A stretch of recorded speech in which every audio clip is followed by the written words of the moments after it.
Λοιπόν, είμαστε πάλι εδώ κοντά, δίπλα στο κανάλι αυτό που ήμασταν προηγουμένως, που αναφέραμε γενικά περί σιταρόχορτου, και είμαστε εδώ, παίρνουμε την τύρφη που είπαμε, που είναι κοντά, πάντα κοντά στα κανάλια είναι αυτή η τύρφη. Διαλέγουμε, σκάβουμε λίγο βαθιά για να πάρουμε από κάτω, να μην είναι καμένη από τον ήλιο, από την πολυκαιρία δηλαδή, και παίρνουμε το καλό το χώμα. Έτσι, λοιπόν, εδώ είναι, είπαμε, αυτό το χώμα πλούσιο σε πολλές οργανικές ύλες, μέχρι απολιθωμένα σαλιγκάρια βρίσκουμε εδώ μέσα. Κοίταξε εδώ τι γίνεται.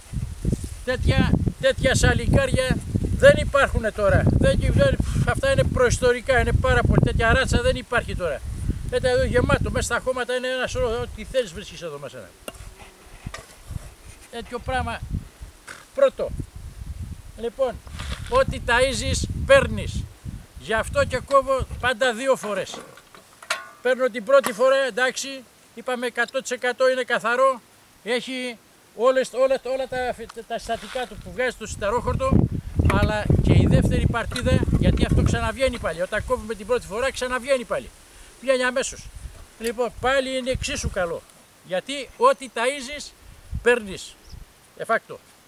Ευχαριστώ.